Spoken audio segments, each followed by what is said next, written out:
Hello. आज हम discuss करेंगे इस वीडियो लेक्चर में Haryana rent control act. Haryana rent control act में पहले वाले लेक्चर में हमने डिस्कस किया, फर्स्ट लेक्चर में पार्ट 1 में सेक्शन 1 to 12, एंड आज हम डिस्कस करेंगे सेक्शन 13 ऑनवर्ड्स 24। ठीक है, विद एमसीक्यूज हम डिस्कस करेंगे। Let's start. ठीक है।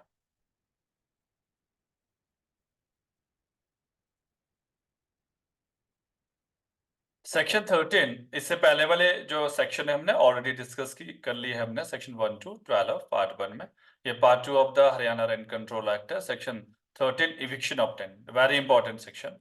A tenant in possession of building rental land shall not be evicted। ये बोलता है कि कोई टेनेंट जो पोजीशन पे है उसको इविक्ट नहीं किया जाएगा, there from except in accordance with the provision of this section. इस सेक्शन के अलावा उसको इविक्ट नहीं किया जाएगा। पहला क्लॉज बोलता है टेनेंट पोजीशन, जो position of building rental shall not be evict, there from वहां उस पोजीशन से उसको इविक्ट नहीं किया जाएगा except under the provision of section 13। A landlord who seek to evict his tenant shall apply to the controller for a direction in that behalf if the controller, after giving the tenant a reasonable opportunity of showing cause against the application, satisfied। तो देखिए, landlord के पास right है, वो evict कर सकता है tenant को on the जो प्रीमाइसेस है जो उसको हैंड ओवर की गई थी, बट यहाँ पे एक reasonable opportunity given to the tenant को देनी पड़ेगी, उसका भी पक्ष सुना जाएगा। देखो, इविक्शन दो ग्राउंड होते हैं, कि आपका फॉल्ट ग्राउंड होता है, एक आपका नॉन फॉल्ट ग्राउंड होता है।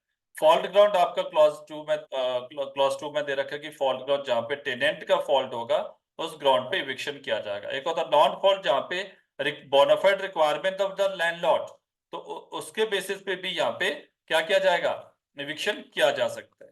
तो वन बाय वन हम सारे यहाँ पे डिस्कस करेंगे, और वेरी इंपॉर्टेंट, मेंस प्रीलिम्स दोनों के लिए इंपॉर्टेंट है आपका ये। First, that the tenant has not paid or tendered the rent due from it in respect of the building or rental land within 15 days after the expiry of the time fixed in agreement of tenancy with his landlord। अगर उन्हें agreement में with in 15 days जो time fix किया, 15 दिन के अंदर उसने rent पे नहीं किया, तो पहला क्लॉज बात करता है एरियर ऑफ रेंट। ठीक है, तो किसकी बात कर रहा है, fault of the tenant, arrear of rent जो ड्यू रेंट है। और an absence of any such agreement, अगर एग्रीमेंट नहीं है, विदाउट एग्रीमेंट टेनेंसी है, last day of month next following for which rent is payable. ठीक है, तो अगर एरियर ऑफ रेंट है, यहाँ पे नहीं किया रेंट, ठीक है, तो उस रेंट ड्यू है, तो उसके बेसिस पे भी लैंडलॉर्ड यहाँ पे टेनेंट को इविक्ट कर सकता है, provided that if the tenant with in a period of 15 days. ये ध्यान रखना, ये छोटे छोटे पॉइंट जो मैंने हाईलाइट कर रखे हैं, आपको डायरेक्ट में ऐसे ही हाईलाइट करने हैं ताकि आपको याद रहे। Provided that the tenant within a period of 15 days of the first hearing of the application for ejectment after due service pay tender or area of rent or interest or calculated by the controller at 8% per annum on such area together with such cost of application, if any, as may be allowed by the controller, the tenant shall be deemed to have duly paid tender rent within time aforesaid। मतलब जब आपका case first hearing पे लग जाता है, उसके बाद 15 दिन के अंदर, मतलब जब केस फाइल हो जाता है, एप्लीकेशन फाइल कर देता है लैंडलॉर्ड इविक्शन की, उसके जब फर्स्ट हियरिंग के लिए आपको जो सर्विस हो जाती है, फर्स्ट हियरिंग की डेट होगी, तो उसके अंदर 15 दिन के अंदर भी वो अगर पेड कर देता है रेंट, और वो जो रेंट पे होगा वो किसके अकॉर्डिंग होगा, 8% पर एनम के अकॉर्डिंग लिया जाएगा, एंड देन और साथ में plus litigation charges, application of cost of the application, तो लिटिगेशन चार्जेस भी उसको पे करना पड़ेगा, इसको टेनेंट को। तो वो एक मौका यहाँ पे दिया गया टेनेंसी को प्रोटेक्ट करने का, टेनेंसी को बचाने का, तो वो अपने प्रोटेक्ट कर सकता है टेनेंसी को इविक्शन होने से। वो आफ्टर एप्लीकेशन फाइल होने के बाद भी रेंट पेड किया जा सकता है, और वो ड्यूली पेड माना जाएगा, टेंडर माना rent with in the time of force से जो टाइम फिक्स किया गया एग्रीमेंट हो चाहे एक्सेट्रा, विदाउट एग्रीमेंट तो वो ड्यूली पेड माना जाएगा। ठीक है, provided further that the landlord shall not be entitled to claim area of rent for paid exceeding the 3 year immediately preceding the date of application under the provision। बोलता एक time के अंदर कितना यहाँ पे रेंट आप क्लेम कर सकते हो। बोलता जिस दिन आपने एप्लीकेशन फाइल किया, मान लो आज आपने एप्लीकेशन पॉइंट पे एप्लीकेशन, तो इससे पहले 3 साल तक का रेंट यहाँ पे आप क्लेम कर सकते हो। अगर आपका 5 साल से रेंट अभी ड्यू है, तो उस 5 साल में से सिर्फ 3 साल का आप क्लेम कर सकते हो, क्योंकि सिर्फ proceeding the application date of application under the provision, मतलब उससे इमीडिएटली प्रोसीडिंग, मतलब इमीडिएट प्रोसीडिंग मतलब एप्लीकेशन से पहले 3 साल का रेंट ही आप यहाँ पे क्लेम कर सकते हो। ठीक है, मान लो 5 साल का ड्यू है, आपने 5 साल तक कोई एक्शन नहीं लिया, तो उन 5 से 5 साल तक का रेंट यहाँ पे आप क्लेम नहीं कर सकते, ओनली 3 ईयर का क्लेम कर सकते हो। Second point, that the tenant has after the commencement of section इतना इतना का without the written consent of landlord transferred his right under lease or sublet the entire building or rental land any portion thereof। ये बोलता है कि अगर कोई जगह जनरली तो सब टेनेंसी हो सकती है, लेकिन सब टेनेंसी किसके कंसेंट से होती है? With the landlord. अगर कोई पर्सन विदाउट लैंडलॉर्ड की कंसेंट से अपनी प्रोमाइसेस को सबलेट कर लेता है या सब लीज कर देता है या पूरी बिल्डिंग को कर देता है या रेंटल लैंड या पोर्शन, मान लो 3 रूम सेट आपने ले रखा है, 2 में आप रह रहे हो, 1 में आपने रेंट पे चढ़ा दिया, ठीक है, जब आप खुद ही रेंट पे हो, आपने रेंट पे कर दिया, या तो with the consent of the landlord होगा, तब तो वो ठीक है, लीगल है। लेकिन अगर without consent of the landlord है तो वो फॉल्ट माना जाएगा टेनेंट का, उसको इविक्शन का ग्राउंड मिल जाता है यहाँ पे टेनेंट लैंडलॉर्ड को। या without the consent of landlord use the building or rental land for purpose other than that for which it was leased। मतलब जिस पर्पस के लिए आपके पास हैंडओवर किया था, मान लो अगर रेजिडेंस के पर्पस से बिल्डिंग दी थी और विदाउट द कंसेंट लैंडलॉर्ड आप वहां पे आटा चक्की शुरू कर रहे हो या कोई और चीज आपने शुरू कर दी, ठीक है, तो मतलब आपने कन्वर्जन कर दिया मतलब उस बिल्डिंग का, ठीक है, विदाउट द लैंडलॉर्ड की कंसेंट से आपने जो पर्पस था उस पर्पस को किसी दूसरे पर्पस के लिए यूज करो बिल्डिंग को, देन वो तब भी आपका लैंडलॉर्ड के पास ग्राउंड बन जाता है एविक्शन का। Then third thing, that the tenant has committed or caused to be committed such act as are likely to impair material the value utility of the building or rental land। मान लो अगर कोई tenant, इसको बोलते हैं आप impair the value utility, building का नक्शा ही change कर दिया आपने, ठीक है, उस बिल्डिंग का कुछ अल्टरेशन कर दिया टेनेंट ने, जिस पर्पस के लिए वो बनाए गए थे अब उस पर्पस के लिए यूज नहीं कर सकते, तो इम्पेयर द मटेरियली जैसे इफेक्ट हो रहा है, आपने कुछ ऐसा पार्टीशन कर दिया बिल्डिंग का, ठीक है, छोटे छोटे पार्टीशन, हॉल था उसका छोटे छोटे पार्टीशन कैबिन बना दिए, ठीक है, अब बाद में क्या उसको बिल्डिंग की यूटिलिटी खत्म होगी, आपने एक दीवार ही तोड़ दी, वहां शीशे की दीवार बना दिया कुछ, बट वट एवर जो अल्ट्रेशन किया, बट उसमें मटीरियली अफेक्ट होना चाहिए बिल्डिंग की यूटिलिटी पे, तो देन तब भी एक ग्राउंड बन जाता है आपके पास लैंडलॉर्ड के पास that the tenant has been guilty of such conduct as are nuisance to the occupant of the same building or building in neighborhood। या कोई पर्सन जो टेनेंट है बार बार न्यूसेंस क्रिएट कर रहा है, स्मेल, मतलब पानी वगैरह का, हर कहीं वो गाड़ी वॉश कर रहे हैं वहां पे, तो एक्सेट्रा, जिससे न्यूसेंस क्रिएट हो रहा है, म्यूजिक लाउड म्यूजिक चला रहा है, उससे नेबरहुड को प्रॉब्लम हो रही है, तो अगर वो इस तरह का कोई टेनेंट हरकत करता है तो उस केस में भी फॉल्ट ऑफ द टेनेंट माना जाएगा और ग्राउंड मिल जाएगा लैंडलॉर्ड को इविक्ट करवाने का। Where the building is situated a place other than a hill station, the tenant has ceased to occupy a building for a continuous period of 4 months without reasonable cause।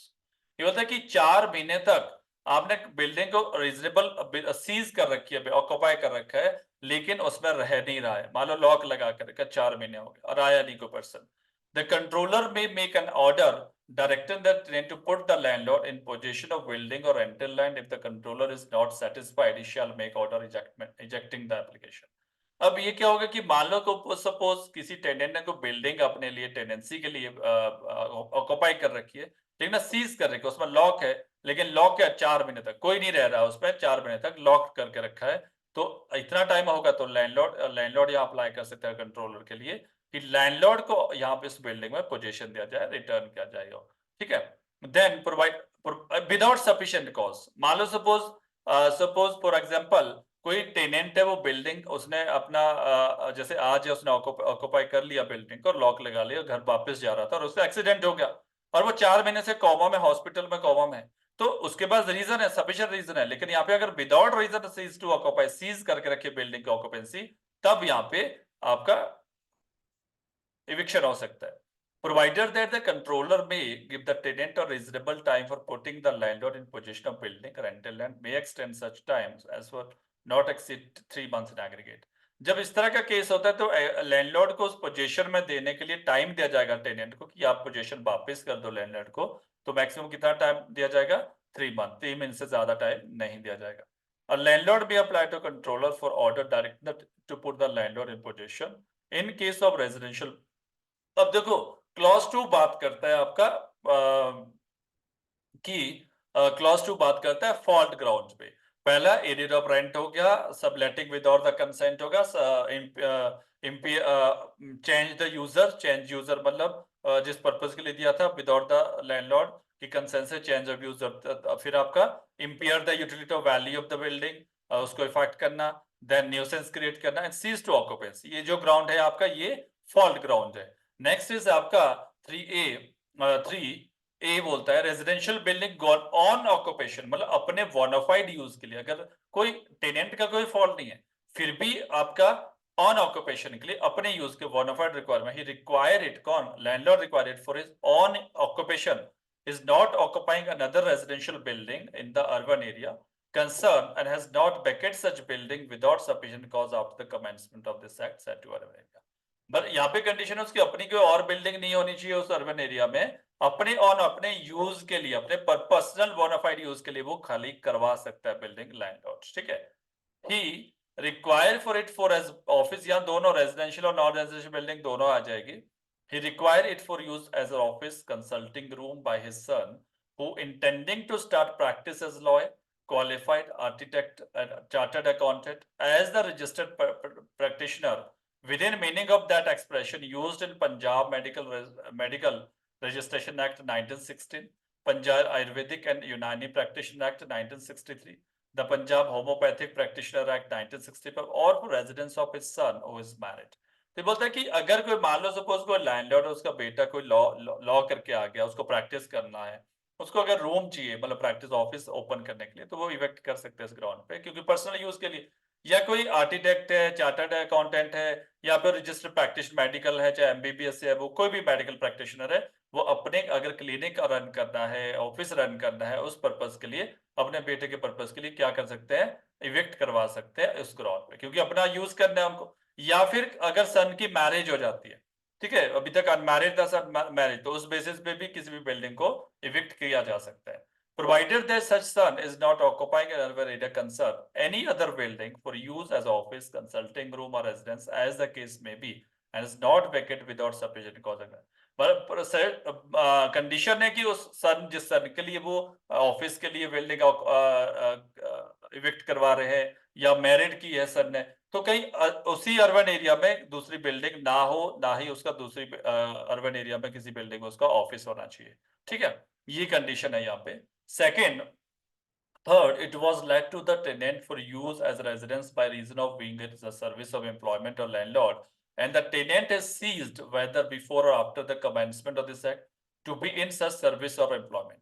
बोलते हैं कि अगर कोई मान लो सपोज हम कभी क्या करते हैं, जैसे अपने घर में कोई वर्कर रख लेते हैं, सर्वेंट रख लेते हैं, ठीक है, उनको एक रूम भी दे देते हैं कि आप रूम पे रहो, ठीक है, तो उसको हम इविक्ट कर सकते हैं। उसको हमने अगर टर्मिनेट किया फ्रॉम द सर्विस, जो सर्वेंट की सर्विस थी, वर्कर की सर्विस थी, उसे टर्मिनेट कर दिया, तो रूम भी उसको खाली करना पड़ेगा, ठीक है, तो उसको रूम खाली करना पड़ेगा। लेकिन प्रोवाइडेड दैट, एक एक्सेप्शन आ जाती है यहाँ पे, वेयर द टेनेंट, कौन सा टेनेंट, जो वर्कर था, सर्वेंट हमने रखा था, is workman who has been discharged or dismissed by the landlord from his service or employment in contravention of the provision of the Industrial Dispute Act 1947, he shall not be liable to evicted until the competent authority under this act confirm the order of discharge or dismissal made against him by the landlord। या ये बोलते हैं कि जैसे generally तो है कि कोई सर्वेंट को, वर्कर को हमने कोई रूम दिया, ठीक है, उसको खाली करना पड़ेगा, जैसे हमने उसको अपना काम से निकाल दिया, उसको टर्मिनेट कर दिया। लेकिन अगर वो इंडस्ट्रियल डिस्प्यूट एक्ट के अंदर आता है, कि लेबर एक्ट एक्सेट्रा के अंदर आता है, अगर हमने उस एक्ट के अंदर उसको टर्मिनेट कर दिया, तो वहां पे क्या होगा, वो प्रोसीडिंग इनिशिएट कर सकता है उस एक्ट के अंदर।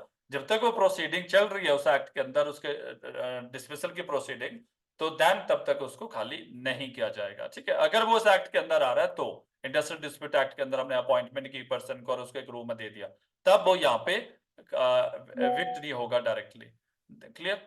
Then the tenant has already in his own possession or residential building or subsequently acquired possession of erect such a building reasonably sufficient for his requirement in the urban area concerned।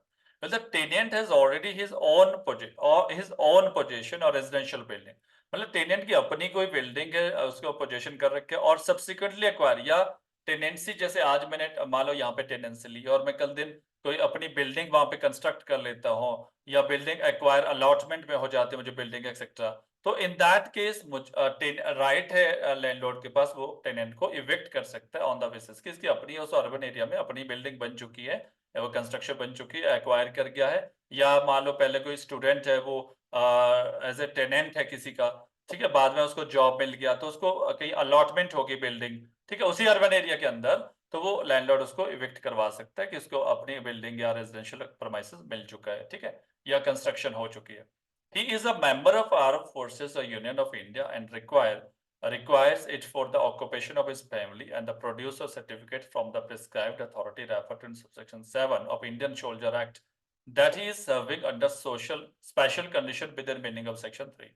अगर कोई arm forces वगैरह है तो he is a member of armed forces required for occupation of his family produce a certificate from the prescribed authority. तो वो भी यहाँ पे उस बेसिस पे कि आर्म फोर्सेस के बेसिस पे यहाँ पे क्या कर सकता है, खाली कर सका, लैंडलॉर्ड आर्म फोर्सेस है।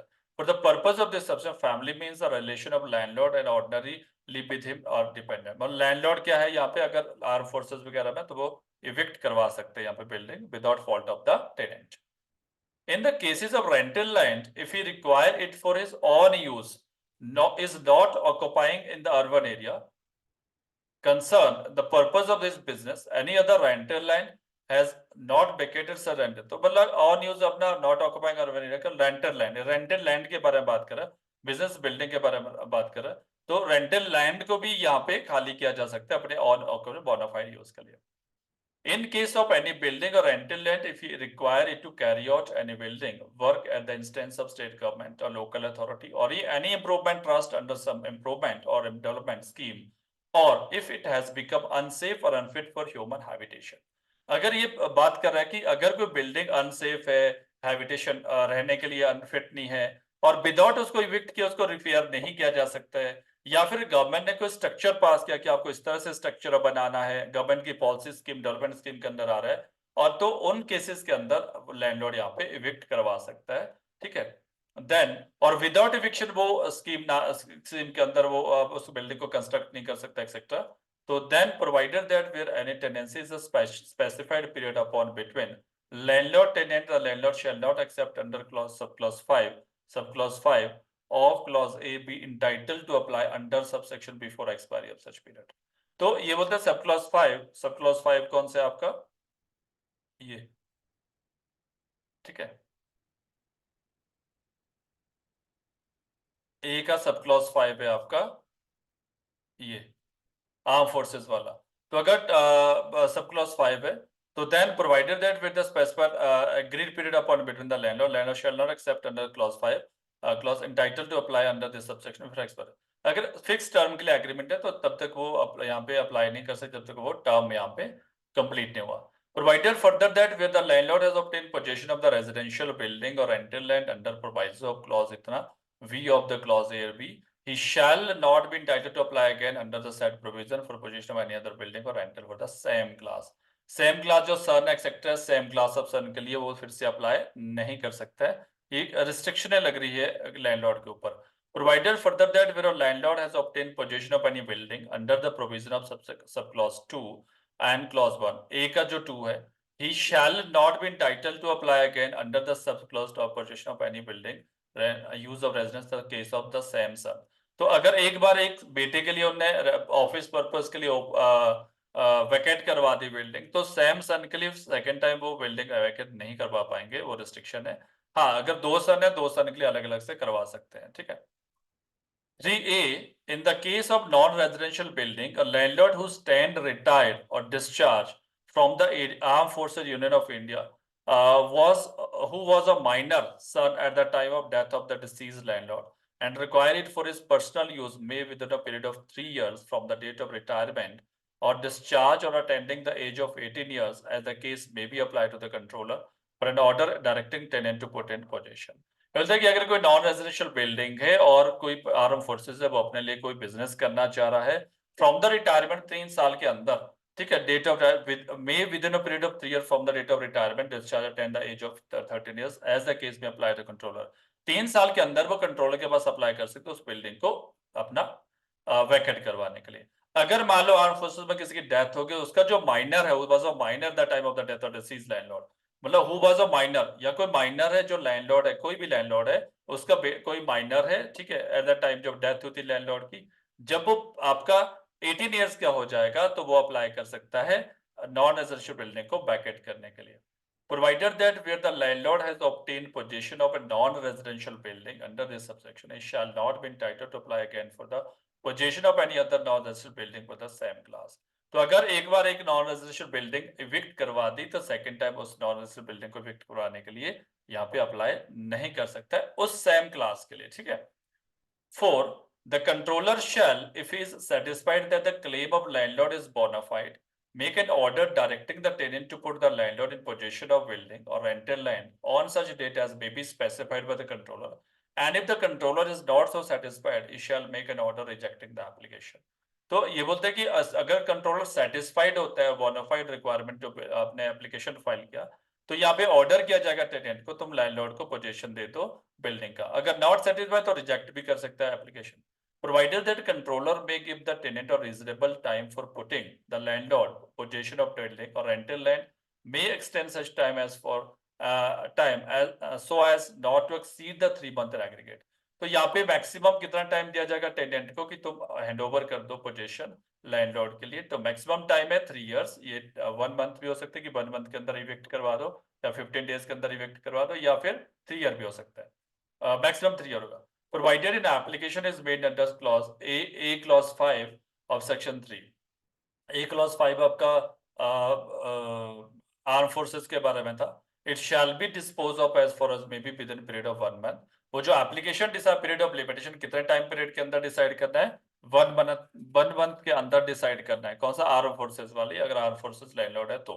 If the claim of the landlord is accepted, the controller shall make an order directing the tenant to put the landlord in possession of building on the date of the specified order to such date shall not exceed later than 15 days from the date of order. देखो generally तो landlord को tenant को time दिया जाएगा 3 month का, maximum period है 3 month. लेकिन अगर आर्म फोर्सेस वाला केस है, लैंडलॉर्ड आर्म फोर्स में है, उसको रिक्वायरमेंट अपने यूज के लिए बिल्डिंग का, तो वो अप्लाई कर लेगा clause 3 clause A clause 5 3A5 में सॉरी 5 में वो अप्लाई कर देगा, ठीक है। और विद इन 1 मंथ, कितने विद इन 1 मंथ उसका डिस्पोज ऑफ हो जाएगा case. With in 1 month dispose of करना पड़ेगा, 15 दिन के अंदर हैंड ओवर करना पड़ेगा आपका पोजीशन टू द लैंडलॉर्ड, ठीक है, 15 डेज के अंदर। देन और उसका केस डिसाइड भी कितना टाइम पीरियड, 1 मंथ के अंदर डिसाइड करना पड़ेगा आर्म फोर्सेस वाला। और कितने दिन के अंदर हैंड ओवर करने की पड़ेगी पोजीशन? 15 दिन के अंदर, क्योंकि अर्जेंट होता है, उसको नॉन फैमिली स्टेशन पे जाना है, एक्सेट्रा। आर्म फोर्सेस के लिए स्पेशल यहाँ पे राइट दिया गया है। Provided that where a landlord who has obtained possession of building or rental land in pursuance of order clause A or B clause 1 of subsection 3 का B A or B clause 1 does not himself occupy the possession was obtained under clause इतना, ठीक है। His family does not occupy residential building or if the possession was obtained by him behalf of his son or pursuance of order of इतना, ठीक है, his son does not occupy it for the purpose of within such possession obtained continuous period 12 months from the date of possession. Possession was obtained 3A or does not occupy for his exclusive personal use or for continuous period of 3 years, where a landlord who has obtained possession of building under put that building to any use or let it or to any tenant other than the tenant evicted from it. The tenant who has been evicted may apply to the, उसके पास right है, tenant has right to reapply, may apply to the controller for an order directing that possession of such building or rental land shall be restored to him. Controller shall make an order accordingly. ये बोलता है कि अगर personal bonafide पे अपने occupation residence के purpose से किसी लैंडलॉर्ड ने बिल्डिंग इविक्ट करवाई और उसको ऑक्यूपाई नहीं किया, या सन के नाम से, जैसे सन के लिए ऑफिस इविक्ट करवाया, सन की मैरिज के लिए इविक्ट करवाया, ठीक है, और वो 12 मंथ के लिए समझ गए, 12 मंथ तक खाली है, कोई वो ना खुद से बाहर रह रहे हैं वो लैंडलॉर्ड जिस पर्पज से उन्होंने इविक्ट करवाया था, ना जिस पर्पज से आपका मतलब ऑफिस के पर्पज से ऑफिस ओपन नहीं किया वहां पे सर ने, ठीक है, या मैरिड सर ने वो जगह पे नहीं रह रहा, बस इविक्ट करवा के रखा है, 12 मंथ हो गए अभी तक वो यूज नहीं कर पाए। तो इन दैट केस जो टेनेंट है जिसको वहां से खाली करवाया, जिसको इविक्ट करवाया, उसके पास राइट है, वो कंट्रोलर के पास अप्लाई कर सकता है कि सर अभी तक इन्होंने उसको उस पर्पस के लिए यूज नहीं किया जिस पर्पस के लिए उन्होंने मुझे इविक्ट करवाया उस बिल्डिंग से, तो वो अपना रिस्टोर कर सकता है, रिस्टोरेशन के लिए एप्लीकेशन लगा सकता है, मुझे फिर से उस बिल्डिंग में टेनेंट बनाया जाए, ठीक है, क्योंकि इन्होंने तो यूज नहीं किया लैंडलॉर्ड ने, तो इन दैट केस वो अप्लाई कर सकता है, ठीक है। Provide where the controller is satisfied that an application made by landlord for the eviction of tenant is frivolous, vexatious, the controller may direct that compensation not exceeding 500 rupees to be paid by such landlord to the tenant. अगर landlord controller का लगता है कि frivolous false application file किया landlord ने, तो landlord के ऊपर कितना कॉम्पनसेशन लग सकता है, 500 रुपीज, ठीक है। नाउ लेट्स चेक की एमसीक्यूज क्या बनते हैं यहाँ पे। पहला, provision for eviction of tenant is covered under section 18, clear है, सेक्शन 13 आपका इविक्शन का सेक्शन है। Second, the ground of eviction 13 clause 2 Haryana rent control act eviction is non payment of rent, transfer rent, eviction, use or said building or purpose other than for that is leased, all above। तो all above, non payment rent, area of rent आ गया, transfer right to lease और subletting पे आ गया, use of building other than for the lease, तो यहाँ पे तीनों है, आपका डी ऑप्शन आ जाएगा। तो आपको ग्राउंड भी पता होना चाहिए। Under Haryana rent control act eviction can be if sublet the tenant entire building, rental and portion there of, transfer is right under the lease, तो चारों आ जाएंगे। अगर कोई सबलेट करता है, ट्रांसफर राइट करता है, ठीक है, without permission of the landlord. Under Haryana statutory tenant is a person none up above, pay rent as per the rent agreement, avoid the person no, तो यहाँ पे none up above आ जाएगा। on which following ground a tenant cannot be evicted under Haryana, किसको evict नहीं किया जा, nuisance पे evict किया जा सकता है, person need of the tenant, building unfit unsafe for habitation, तो यहाँ पे क्वेश्चन आपका इनएडुकेट रेंट पे आपका यहाँ पे एरियर ऑफ रेंट पे हो सकता है, इनएडुकेट मतलब कम रेंट दिया, मान लो जैसे 5000 रेंट आपने 3000 ही दिया, 2000 नहीं दिया, तो इनका रेंट पे एविक्शन नहीं हो सकता, ये कोई ग्राउंड नहीं है, ठीक है। The on frivolous vexation application landlord made direct compensation not exceeding under Haryana rent control, कितना compensation लग सकता है, 500 rupees as per section 13 clause 7। Then urban Haryana rent control act, in a eviction petition a landlord can claim arrear of rent for a period, कितना कर सकते हैं, up to 3 years। मैंने बताया कि 3 year तक का ही रेंट वो क्लेम कर सकता है, ये क्वेश्चन आ सकता है आपको। Under the Haryana rent control act, where a landlord get a residential building vacated for his own occupation, does not occupy the same for months, the tenant become entitled to see restoration of its possession। कब तक, 12 months तक उसने अपना occupy नहीं किया वो building landlord ने, तो ये सेक्शन आपका क्लॉज 6 से बना हुआ है, आपका 430 क्लॉसेस। द लैंडलॉर्ड फिर टेनेंट यहाँ पे रिस्टोर के लिए अप्लाई कर सकते हैं अगर 12 महीने तक, 12 मंथ तक वो ऑक्युपाई नहीं किया बिल्डिंग, ठीक है। Under Haryana Rent Control Act, the ground of subletting is not available to landlord for eviction of tenant if subletting with oral consent of the landlord, subletting with the written consent of the landlord, subletting with the written consent। अगर written consent दे दिया है landlord ने, फिर वो ground नहीं रहेगा आपका eviction का, ठीक है। Then under Haryana Rent Control Act, the landlord is entitled to seek eviction of the tenant when tenant has impaired the value utility of the building, tenant enhance is utility, tenant has materially impaired। देखो यार दो चीजें, materially impaired word use है, जैसे appropriate answer आपको लगाना है यहाँ पे। Impair value utility of building नहीं, materially impair its value utility as per the wording of the Iber Act, तो ये appropriate आंसर होगा। देखो छोटे छोटे पॉइंट होते हैं, आप ये भी सही लग रहा है आपको, ये भी सही, लेकिन एक्चुअली में क्या मटेरियली वर्ड यहाँ पे यूज हुआ है, तो मटेरियली होगा। Under the Haryana control act, the tenant is liable for to eviction if he cease to occupy building for the continuous period of 4 month, ठीक है। अगर वो सीज करते occupy building Haryana rent control act के, तो डिफॉल्ट माने उसको विदाउट सफिशिएंट कॉस्ट 4 मंथ का पीरियड है। Under the Haryana Rent Control Act, the landlord can get a residential building vacated for use by his son who intend to start practice as architect, income tax consult, ठीक है, veterinary doctor, lawyer। तो lawyer की बात कर रहा है यहाँ पे, lawyer हो गया, architect, ठीक है, his son who intend to start practice as a lawyer, D यहाँ पे appropriate आंसर रहेगा। वेटरनरी वैसे तो डॉक्टर वगैरह भी आ गया, तो बट वेटरनरी का नहीं आ गया यहाँ पे, वो आपका यूनानी होम्योपैथिक एक्सेट्रा है। Under Urban Rent Control Act, the ground for personal necessity for getting building bracket for personal necessity available for residential building non, दोनों मैंने पहले भी बताया कि दोनों पे एप्लीकेबल होगा, सी ऑप्शन यहाँ पे अप्रोप्रिएट होगा। Then under Haryana control act, eviction act 1973, a nuisance is a ground for eviction when the tenant commit act resulting nuisance to his own family member, to other occupant of same building, to occupy the building in the neighborhood। तो B और सी यहाँ पे रहेगा। अपने family में nuisance है कोई problem नहीं, अपने अंदर म्यूजिक सुन रहे तो कोई प्रॉब्लम नहीं है, लेकिन क्या होना चाहिए, टू अदर, ये ऑप्शन अप्रोप्रिएट है यहाँ पे, बी और सी। ठीक है। Then under Haryana rent control act, the personal necessity of landlord means क्या आएगा यहाँ पे, B, personal requirement of his family member who are dependent on him in addition to his own requirement.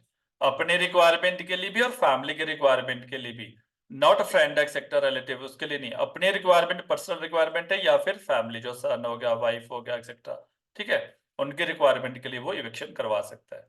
Then Urban Rent Control Act, a tenant is liable to eviction from a shop if he has converted into its godown। ठीक है, अगर वो convert करता है, मतलब change of user होगा यहाँ पे, उस बेसिस पे वो ठीक है, कर सकता है।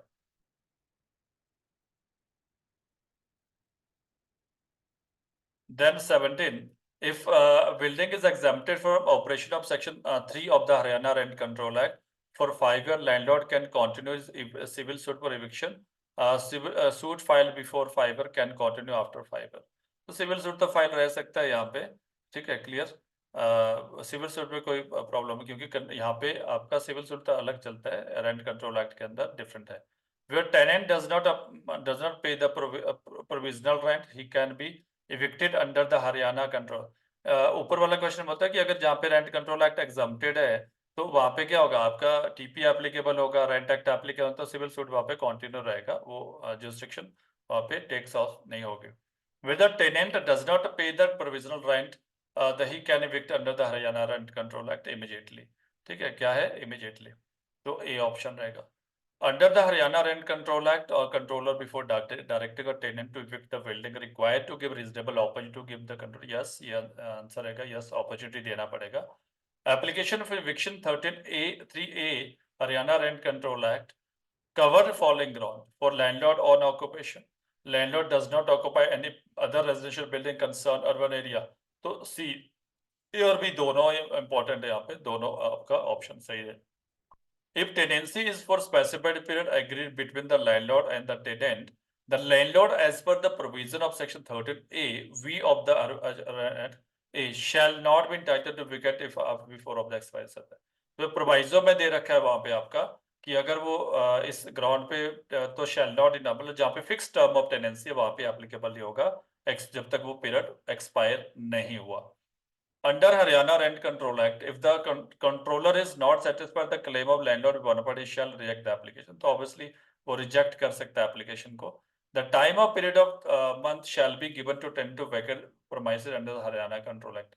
कितना टाइम दिया जाएगा, 3 month, period of 3 month, maximum 3 month यहाँ पे दिया जाएगा उसको वैकेट करने के लिए। ठीक है, तो दिस इज ऑल अबाउट आपका 13 और उसके रिगार्डिंग जो एमसीक्यूज है। देन नेक्स्ट इज 13 ये स्पेशल प्रोविजन है, special procedure for disposal of application in certain cases. तो ये स्पेसिफाइड लैंडलॉर्ड भी आ जाते हैं आपके पास, जो स्पेशल लैंडलॉर्ड है कि उनके पास क्या राइट है, इमीडिएट रिलीफ यहाँ पे दिया जाएगा। Where the application is made by landlord, यहाँ पे एप्लीकेशन का लैंडलॉर्ड हु इज, कौन सा landlord, special landlord who is or was a member of arm forces या or union of India within 1 year prior to the or after the date of his retirement or discharged within 1 year from the date of commencement of Haryana Urban Rent Control Amendment Act 1986, whichever is later on the ground mentioned in subsection 1 clause 1A, the section 13, the same shall be dealt with accordance with the procedure specified this section। बोलता है कि ऐसा वो landlord जो arm forces में है, ठीक है, और वो अपने रिटायरमेंट से 1 साल पहले, अब देखिए रिटायर होना है, उसने अपने घर आना है, अपने यूज के लिए उसको बिल्डिंग चाहिए, ठीक है, 1 साल पहले रिटायरमेंट से 1 साल पहले, या रिटायरमेंट 1 साल बाद, या डिस्चार्ज होने से 1 साल पहले, या डिस्चार्ज होने के within 1 year from date of commencement of Haryana rent control act. अगर ऑलरेडी कोई रिटायर हो चुका है 1986 में, तो फ्रॉम द डेट ऑफ 1986 के 1 साल के अंदर वो एप्लीकेशन यहाँ पे फाइल कर सकता है इविक्शन का। Provided that in case of death of such landlord, अगर उनकी डेथ हो जाती है तो कौन फाइल करेगा? His widow. Or in case of the death of such widow, अगर विडो नहीं है, विडो की भी डेथ हो चुकी है, मतलब वाइफ की भी डेथ हो चुकी है, तो कौन होगा? His child, grandchild, widowed daughter-in-law who was dependent upon him at the time of his death shall be entitled to make application under the section to the controller। ठीक है, अगर वो लैंडलॉर्ड जो आर्म फोर्सेस में है, ठीक है, x union of government का मेंबर है, सर्विस में है, अगर उनकी डेथ हो जाती है तो उसके विडो अप्लाई कर सकती है, विडो नहीं है तो उसके child, grand child, widow, daughter, ये सारे अप्लाई कर सकते हैं कंट्रोल के लिए, entitled to eviction. In case of death of such landlord before the commencement of Haryana Urban Rent Control Amendment Act, within 1 year of such commencement, अगर 1986 होगा, 1986 में इविक्शन अमेंडमेंट एक्ट हुआ, उससे पहले ही डेथ हो चुकी है, तो विद इन, जब ये एक्ट आया, विद इन 1 ईयर वो अप्लाई कर सकते हैं यहाँ पे कंट्रोलर के पास। In the cases of death of such landlord after such commencement, but before the date of his retirement or discharge within 1 year of a date of his death, बोलता है कि मान लो सपोज अगर किसी लैंडलॉर्ड की, कौन सा स्पेशल लैंडलॉर्ड की बात कर रहा हूं मैं, वो स्पेशल लैंडलॉर्ड जो आर्म फोर्सेस में या यूनियन सर्विस वगैरह में है, तो वो लैंडलॉर्ड उनकी डेथ हो चुकी है आफ्टर सच कमेंसमेंट, 1986 के बाद डेथ हुई है, but before date of retirement, लेकिन वो रिटायर नहीं हुआ। मान लो जैसे डेथ हुई है 1990 में, लेकिन रिटायरमेंट होनी थी आपका 1995 में, तो अब जो एप्लीकेशन फाइल होगी within date of the death, मतलब 1990 में डेथ हुई है, ठीक है, लाइक दिस, मान लो सपोज एक्ट आया आपका 1986 में, ठीक है, और अगर डेथ पहले हुई है, अगर डेथ यहाँ पे हुई है, तो within 1 year from the date of commencement act, 1 year के अंदर वो फाइल कर सकते हैं। लेकिन डेथ बाद में हुई है, इस आने के बाद, तो from the date of death हम काउंट करेंगे 1 year, from the date of death count करेंगे 1 year. In the cases of death such landlord after such commencement and date of his retirement or discharge within 1 year for the date of retirement and discharge। अब ये बोलता है कि मान लो suppose कोई retire हो चुका है, जैसे आज कोई रिटायर हुआ, 2 दिन बाद उसकी डेथ होगी, तो from the date of retirement से हम 1 ईयर काउंट करेंगे, from the date of retirement हम 1 ईयर काउंट करेंगे। And on the date of such application, the right to recover the possession, right to recover the possession of residential building which belong to such landlord at the time of his death shall accrue on the applicant। Then 1A, where an application made by landlord who is or under employ of government of India, ये government of India के employ पे भी applicable है, क्योंकि वो भी retirement होने हैं, उनको भी रिक्वायरमेंट चाहिए, बोनाफाइड रिक्वायरमेंट, या गवर्नमेंट ऑफ हरियाणा या government of Haryana of any state on board or corporation of Haryana within 1 year prior to, मतलब अपने रिटायरमेंट से 1 साल पहले वो अप्लाई कर सकते हैं, और after the date of his retirement within 1 year from the date of commencement of Haryana amendment act 1990, whichever is later on the ground mentioned in clause 1 etc 13, same shall be dealt with accordance with the specified period। Same rule यहाँ पे applicable होगा जो मैंने अभी तक आपको, अगर retirement होने से पहले 1 साल पहले भी लगा सकते हैं, जैसे मान लो रिटायरमेंट 2025 में होना है, तो 1 साल पहले वो अप्लाई कर सकते हैं अपना घर को खाली करने के लिए, एंड देन टेनेंट को इविक्ट करने के लिए सेक्शन 30, अब इमीडिएट रिलीफ मिल जाएगा, या फिर रिटायरमेंट होने के 1 साल बाद, या इस एक्ट के कमेंसमेंट होने के बाद 1990 के 1 साल बाद, ठीक है। The controller shall issue summon, अब कंट्रोलर क्या प्रोसीडिंग करेगा यहाँ पे, controller shall issue summon in relation to every application refer to in subsection 1 to from appendix two appended to this act. Summon issue किया जाएगा अदर पार्टी टेनेंट को।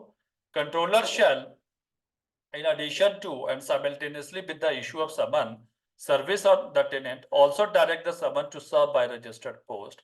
देखो समन तो इशू करेगा कोर्ट के थ्रू जाएगा, रजिस्टर्ड पोस्ट से उसको समन किया जाएगा। Acknowledge due address to the tenant or his agent empowered to accept the service at the place where the tenant or his agent actually or voluntarily reside, carried on business or personally work for gain, and may, if the circumstances of the case so require, also direct the publication of the summon in newspaper circulating in the locality of which the tenant has last known to have reside or carried on business or personally work for gain। बोलते हैं कि सबन issue करेगा कहाँ, कौन कौन से place पे जहाँ पे वो रहता है, बिजनेस करता है, पर्सनल वर्क फॉर गेन, वहां पे भी करेगा, और लोकल न्यूज़पेपर में दिया जाएगा लास्ट जहाँ पे वो रिजाइड करता है वहां पे, ठीक है।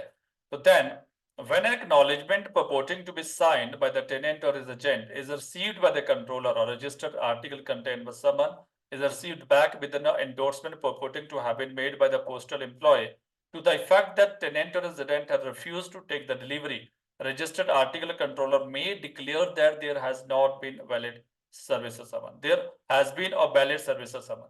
अभी बोलते हैं कि जब हम समन भेजेंगे उसको, वो उस पर साइन करेगा, एक्सेप्ट करेगा, अगर वो रिफ्यूज भी कर रहा है, ठीक है, तो यहाँ पे एंडोर्समेंट वो लेने से मना कर रहा है, और जो पोस्टल अथॉरिटी एंडोर्समेंट करेगी उस समन के ऊपर, लिखेगी जो लेटर भेजा होगा उस पर लिखेगी कि रिफ्यूज कर रहा है, वो डिलीवरी लेने से मना कर रहा है, चाहे वो टेनेंट है, एजेंट है, तो वो कोर्ट यहाँ पे डिक्लेयर का उसको क्या माना जाएगा, deemed service, deemed summon service माना जाएगा, ठीक है। Then the tenant on home the summon is duly serve, जिसको समन दिया गया, whether in the ordinary way or register post, चाहे वो ऑर्डिनरी वे से दिया गया या रजिस्टर पोस्ट, वैसे एडिशनली रजिस्टर पोस्ट भी भेजा जाएगा, shall not contest the prayer for eviction from the residential building unless he file affidavit. वो कंटेस्ट नहीं कर सकता है, जैसे जनरल जो एप्लीकेशन लगती है सेक्शन 13 के अंदर, वहां पर वो डिफेंस दे सकता है, अपना रिप्लाई दे देगा, यहाँ पर जनरल रिप्लाई नहीं दे सकता है, उसको कंटेस्ट का राइट नहीं है, but unless he file an affidavit stating the ground on which he seeks to contest the application for eviction and obtain leave from the controller. उसको लीव लेना होगा, उसको परमिशन लेना होगा कंट्रोलर से कि मुझे यहाँ पे अपना डिफेंस देना, उसके लिए उसको एफिडेविट फाइल करना होगा, as hereinafter provided, and in default of his appearance in pursuance of the summon or his obtaining such leave, the statement made by the landlord in the application for eviction shall be deemed to be admitted by the tenant, and the applicant shall be entitled to an order for eviction on the ground aforesaid. मतलब अगर वो fail हो जाता है affidavit file करने में, permission लेने में कि मुझे कंटेस्ट करना है एप्लीकेशन को, या अपीयर नहीं होता, डिफॉल्ट विद अपीयरेंस, तो जो एप्लीकेशन फाइल किया है लैंडलॉर्ड ने, उसको हम ये मानेंगे कि उसने वो सारी चीजें एडमिट कर ली है, और उसके बेसिस पे कोर्ट यहाँ पे इविक्शन ऑर्डर पास कर लेगा, ठीक है। यहाँ पे कंटेस्ट करने की यहाँ पे लीव लेना होगा फ्रॉम द, परमिशन लेनी होगी कंट्रोलर से। नॉर्मल 13 की तरह प्रोसीडिंग नहीं होगी, 13 में डायरेक्ट राइट है, पर यहाँ पे राइट टू कंटेस्ट नहीं है, राइट टू कंटेस्ट यहाँ पे कंटेस्ट करने के लिए आपको परमिशन लेना होगा कंट्रोलर का। The controller shall give to the tenant leave to contest the application if affidavit filed by the tenant disclose such fact as would disentitle to landlord from obtaining an order for recovery possession of a residential building on the ground specified in clause 1 or A of 13 clause 13. तो ये बोलते हैं वो जब उसको allow कर देगा, controller allow कर सकता है, बस उसको ग्राउंड बताना पड़ेगा, किस वजह से, क्या ग्राउंड है उसके पास कि वो डिसएंटाइटल है लैंडलॉर्ड इस एप्लीकेशन अलाउ करने के लिए, ठीक है। Where leave is granted to the tenant to the contest the application, the controller shall commence the hearing of application as early practicable. अगर यहाँ पे जब कंटेस्ट के लिए अप्लाई कर लिया टेनेंट ने, तो देन फिर हियरिंग होगी, और yes as soon as possible speedy hearing होगी। Controller shall, while holding an inquiry or proceeding to which this section applies, follow the practice of procedure court of small causes, including the recording of evidence. तो ये question आज आपके बन सकते हैं, controller कौन से कोर्ट की प्रैक्टिस यहाँ पे इनिशिएट करेगा, कोर्ट ऑफ स्मॉल कॉजेस का जो प्रोसीजर है वो यहाँ पे अडॉप्ट करेगा, and then in even including evidence, यहाँ पे से भी एमसीक्यूज आपका बन सकता है। No appeal or second appeal shall lie against an order for recovery of possession of any residential building made by the controller in accordance with the procedure specified in this section. मतलब इस section के अंदर ना तो appeal होगी उस order की, ना ही उसकी सेकंड अपील होगी, ना ही फर्स्ट अपील कर सकते हैं, ना ही सेकंड अपील कर सकते हैं, ठीक है। तो देन नॉन अपीलेबल ऑर्डर है सेक्शन 13A का, provided that the high court may for the purpose of satisfying itself that an order made by the controller under this section is accordance to law call for the record of such case pass an order। तो यहाँ पे revision हो सकता है, आपने अपने पास वो motor call कर सकता है, हाई कोर्ट के पास पावर है, ठीक है। Where no application has been made to the high court for revision, the controller may exercise the power review in accordance with the provision of order 47 of the first schedule of the CPC। तो ये बात करता है कि अगर मान लो revision नहीं हुआ हाई कोर्ट, तो रिव्यू यहाँ पे हो सकता है, तो ये नॉन अपीलेबल है, और no appeal, no second appeal, बस हाई कोर्ट रिकॉल कर सकता है रिवीजन के लिए, रिविजनल पावर है हाई कोर्ट के पास, और हाई कोर्ट ठीक है, अगर हाई कोर्ट में रिवीजन फाइल नहीं हुआ तो कंट्रोलर के पास रिव्यू की एप्लीकेशन फाइल कर सकते, अगर रिवीजन नहीं हुआ, अगर रिवीजन फाइल कर दिया, रिवीजन हो गया और उसको डिसाइड, तब यहाँ पे रिव्यू नहीं हो सकता, अगर रिवीजन नहीं हुआ तो रिव्यू पॉसिबल हो सकता है यहाँ पे। Same as aforesaid provided this section, the procedure for the disposal of the application for eviction shall be same as procedure for the disposal of application by the controller। same procedure apply किया जाएगा, same power controller यहाँ पे use करेगा। This provision of this section The provision of this section or any rule made under shall have effect notwithstanding anything inconsistent therewith contained elsewhere in the act or any other law for time courts. तो मतलब inconsistent नहीं होने चाहिए जो यहाँ पे rule etcetera है किसी एक्ट के अंदर, इस एक्ट के अंदर जो अदर रूल्स दे रखे हैं, ठीक है। तो ये स्पेसिफाइड लैंडलॉर्ड के लिए स्पेशल प्रोविजन इमीडिएटली पे, दैट्स व्हाई यहाँ पे राइट टू कंटेस्ट नहीं होता है। Right to recover immediate position of residential or schedule building can accrue to a certain person under section इतना। कौन सा सेक्शन है? 13A है, ठीक है। तो 13A याद रखना, यहाँ पे क्वेश्चन आ सकता है आपको। Who can apply for eviction under tenant under 13A Haryana urban rent control act. कौन अप्लाई कर सकता है? Member of the armed forces and their dependent, ठीक है, उनके डिपेंडेंट अप्लाई कर सकते हैं, जैसे विडो हो गया, ठीक है, etcetera. Can a tenant be summarily be evicted 13A of Haryana Rent Control Act if he was inducted by landlord after the latter's retirement from service? B no, ठीक है। तो अब ठीक है, no. Then section 14 बात करते decision which have been finally not to be reopened। मतलब एक बार जो डिसाइड वो रिओपन नहीं होंगे, कौन से नहीं होंगे वो कुछ एक यहाँ प्रोविजन दे रखा है। The controller shall summarily rejected any application under subsection 2 and 3 of section 13 which raise substantially the issue has been finally decided and a forward proceeding under this act। तो सेक्शन 13 क्लॉज 2 and 3 में जो एक बार decide, उसको reopen नहीं किया जाएगा, ठीक है। देन एपेलेट और रिविजनल अथॉरिटी किसके पास है? एपेलेट द स्टेट गवर्नमेंट में बाय जनरल और special order by notification confer on such. Heading भी याद रख लो यहाँ पे सेक्शन 15 की, कई बार सेक्शन ही आ जाता है आपका। State government may by general special order by notification confer on such officer and authorities as may think fit the power of appellate authority for the purpose of this act in such area in the such classes of cases may be specified in order। तो state government या notification करेगा कि कौन सी किस person के किस authority के पास appellate court appeal कहाँ पे फाइल होगी। Any person aggrieved by an order pass by the controller. ये बोलते हैं कंट्रोलर ने कोई पास ऑर्डर किया और कोई पर्सन एग्रीव्ड है within 30 days from the date of such order, such longer period as appellate authority may allot for reason to be recorded in writing, prefer an appeal in writing to appellate authority having jurisdiction। मतलब 30 दिन का time है, अगर controller ने order pass किया तो appeal करने का टाइम कितना है? 30 दिन का टाइम है, 30 दिन के अंदर अपील कर सकते हैं।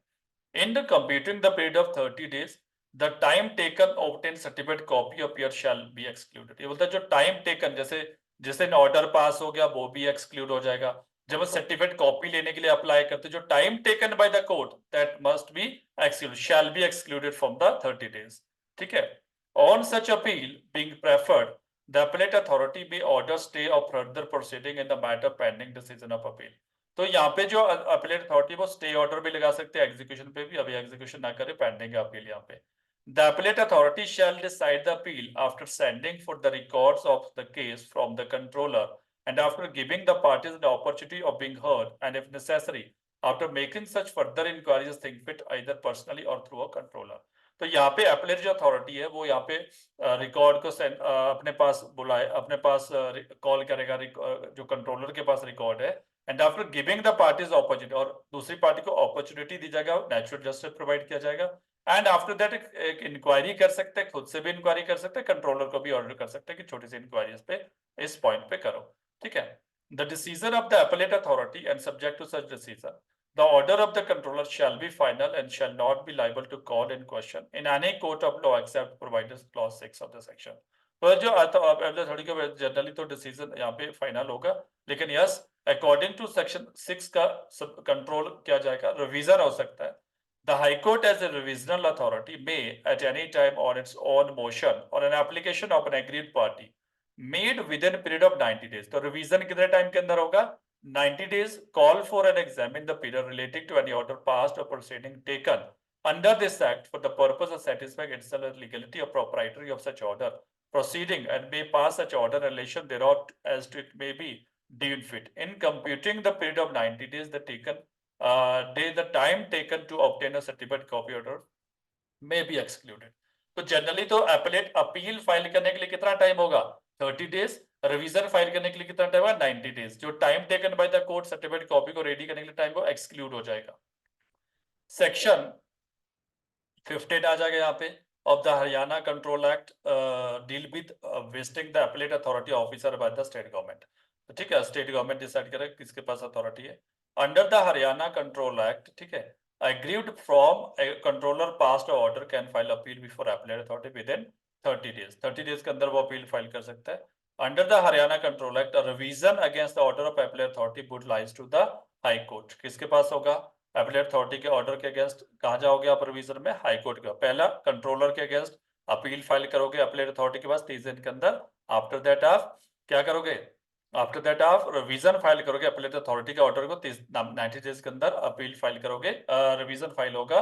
सो मोटो भी कर सकते हैं हाई कोर्ट और एप्लीकेशन भी फाइल कर सकते हैं 90 डेज के अंदर. Provision of section 5 of limitation act is applicable upon the Haryana rent control act. No section, क्योंकि यहाँ पे इटसेल्फ अपना पीरियड दे रखा है कि जो time taken by the court वो एक्सक्लूड हो जाएगा etcetera. Section 16 power to summon and enforce attendance of witness. an authority exercising power under this act, मतलब जो कंट्रोलर जो appellate authority है, कंट्रोलर है, वो एक्सरसाइज करती है, shall have the same power of summoning and enforcing the attendance of witness under the compelling the protection of evidence as are vested in control of CPC. CPC civil जज की जितनी भी power है summon के regarding, enforcement attendance of witness के regarding या compelling protection evidence के regarding, वो सारी पावर यहाँ पे कंट्रोलर यूज करेगा या appellate authority यूज करेगी under HP rent control Haryana rent control act के अंदर. A court can summon witness इतना इतना, कौन सा सेक्शन है आपका? सेक्शन 16 के अंदर. यहाँ पे सेक्शन 16 और सीपीसी याद रखना. Section 17 cost the compensation and the cost of an incident to all proceeding before the controller, the appellate authority or the revisional authority shall be in direction of the controller, discretion of the controller, the appellate authority in a revisional authority as the case may be. Such authority shall determine by whom, out of which property, and to what extent such costs are to be paid, given all necessary direction for the purpose. The fact that the controller and appellate authority or the revisional authority has no jurisdiction to try the proceeding shall be no bar exercise of such power. तो जो यहाँ पे cost वगैरह compensation लगाएगा इस act के अंदर, वो चाहे कंट्रोलर है, चाहे appellate authority है, रिविजनल अथॉरिटी है, उनके डिस्क्रिप्शन पावर है यहाँ पे. Controller, appellate authority, the revisional authority direct that any cause shall not follow the event. The controller, appellate authority, the authority shall state the reasoning in writing. तो उनको reason भी writing में देना पड़ेगा. Section याद रखना सिर्फ यहाँ पे. सेक्शन 18 एग्जीक्यूशन ऑफ ऑर्डर, जो इस एक्ट के अंदर ऑर्डर होंगे उनका एग्जीक्यूशन कैसे होगा? Every order made under the provision of this act shall be executed by the civil court. तो सिविल कोर्ट को जैसे ऑर्डर 21 में एग्जीक्यूट करते वैसे यहाँ पे एग्जीक्यूशन होगा और ऑर्डर्स का जो इस एक्ट के अंदर ऑर्डर पास किए जाएंगे. Having jurisdiction in area as if it were decree or order of the court. वैसा माना जाएगा जैसे कोई डिक्री और ऑर्डर पास किया गया है, उसके अकॉर्डिंग ही एग्जीक्यूशन होगा. तो एग्जीक्यूशन 21 ऑर्डर होगा. Once 1 year rent of building or rental land proceeding, the date of the order which is sought to be executed shall be jurisdiction value for the purpose of determination of the form. जो 1 year का rent होगा ना, उसके according jurisdiction की value की कहाँ पे इसको एग्जीक्यूट करना, पेक्यूनरी वैल्यू. एमसीक्यूज क्या बन सकता है? Execution order section Haryana rent control act कहाँ पे होगा? सेक्शन 18 में एग्जीक्यूशन होगा. As per the CPC decree order की तरह होगा. Under the Haryana rent control act the execution of order shall be carried by the civil court having jurisdiction. The civil court, controller नहीं करेगा या सिविल कोर्ट करेगा. Civil court की तरह सारी पावर यहाँ पे यूज करेगा. Section 19 institution and disposal of application where there are more than one controller, मतलब एक से ज्यादा कंट्रोलर एक जगह है. At the same place, the application shall be made to the controller who is authorized by appellate authority of the area concerned to concern such application. जिसको authorise कर रखा है appellate authority ने, उस कंट्रोलर के पास एप्लीकेशन यहाँ पे file की जाएगी. नोटिफिकेशन जो इश्यू होगी जिसको ऑथोराइज कर रखा है. Such controller shall either kept the application on his file or make over the same to the some other controller at the same place or afford. वो जो कंट्रोलर जिसको ऑथोराइज कर रखा है वो खुद से उसको डिसाइड कर सकते हैं या किसी दूसरे कंट्रोल उसी सेम एरिया सेम लोकेलिटी में दूसरे कंट्रोलर को मेक ओवर कर सकता है case. Power to transfer proceeding, किसके पास पावर प्रोसीडिंग को ट्रांसफर? हाई कोर्ट में on application made to it और otherwise by order transferred by any proceeding pending before any appellate authority to another appellate authority and the appellate authority to whom the proceeding are so transferred may subject to any special direction transfer dispose of the proceeding. ये बोलते हैं कि जो high court है, जो appellate one appellate authority से दूसरी appellate authority के पास ट्रांसफर करने की पावर किसके पास है? हाई कोर्ट के पास पावर है और ट्रांसफर कर सकता है. ऑन हिज सो मोटो भी कर सकता है, एप्लीकेशन फाइल करने ऑन द जब पार्टी की एप्लीकेशन पे भी ट्रांसफर कर सकता है. एन appellate authority भी ट्रांसफर करते हैं on application made to it otherwise by transfer any proceeding pending before any controller to other controller within jurisdiction and control to whom the proceeding are transferred may subject to any special direction to order transfer dispose of the proceeding. तो एक appellate authority से दूसरी appellate authority में किसके order से transfer किया जाएगा? High court के पास एप्लीकेशन लगाना पड़ेगा। लेकिन एक कंट्रोलर से दूसरे कंट्रोलर पे कौन फाइल ट्रांसफर कर सकता है? Appellate authority. ठीक है, one controller to another controller appellate authority has power to transfer the proceeding. ठीक है, then under the Haryana Rent Control Act the court can transfer proceeding from one appellate authority to another appellate authority, high court. एक appellate authority से दूसरे appellate authority किसके पास है? high court. ठीक है, the eviction proceeding before a rent controller can be transferred to another rent controller. एक rent controller से another rent controller कौन कर सकता है? only by the appellate authority. appellate authority clause 2 में दे रखा है। then 20A transfer of proceeding filing appeal revision against order subordinate district जज। हेडिंग याद रख लेना, कब इंसर्ट किया देख लेना एक बार इसको डायरेक्ट में। Notwithstanding anything contain in other provision of this act all proceeding pending before subdivision officer civil appointed to perform the function of the controller shall stand transferred to the subordinate judge from the date of his appointment, clause B of the section 2 perform the function of the controller। तो function वो controller की जो power दे रखी हो उसको an appeal from the order of subdivision officer, जो subdivision appointed to perform the function, उनको controller की power दे रखी है जो subdivision officer civil होगा, to the district judge confirm with the power of the appellate authority revision from the order of the such appellate authority shall lie to the high court। ठीक है, तो ये एक बार direct देख लेना आपने यहाँ पे। Power of the make rule conferred section 20 Haryana rent control किसके पास है? Vested upon C, the state government के पास रूल यहाँ बना सकती है। 21 landlord and tenant furnish, particular landlord tenant को पर्टिकुलर फर्निश करने होते हैं, तो every landlord and every tenant of building or rented land shall be bound to furnish to the controller or any other person authorized by him in that we have such particular in respect of building or rented land। मतलब अपने detail देना होता है कौन सी building है, building किस area में है, कितने टेनेंट वहां पे रह रहे हैं, टेनेंट को भी अपनी पर्टिकुलर देना पड़ेगा, एक फॉर्म होता है स्पेशल वो भरना पड़ता है, फिर वो एमसी में डिपॉजिट करना पड़ता है या कंट्रोलर के पास भी या जो ऑथोराइज पर्सन है। ठीक है, तो पर्टिकुलर कहाँ पे? 21 में। पेनल्टीज, अब ये भी इंपॉर्टेंट है, यहाँ से भी क्वेश्चन एमसीक्यूज आ सकता है और मेंस में भी क्वेश्चन आ सकता है यहाँ से। If any person contravene any of the provision subsection इतना ठीक है 10, 11, 21 he shall be punished with fine which may extend to 1000 rupees. तो ये एक बार अपना जरूर याद कर लेना, 1000 रुपीज यहाँ पे 2-3 बार इसको रीड कर लेना, याद हो जाएगा।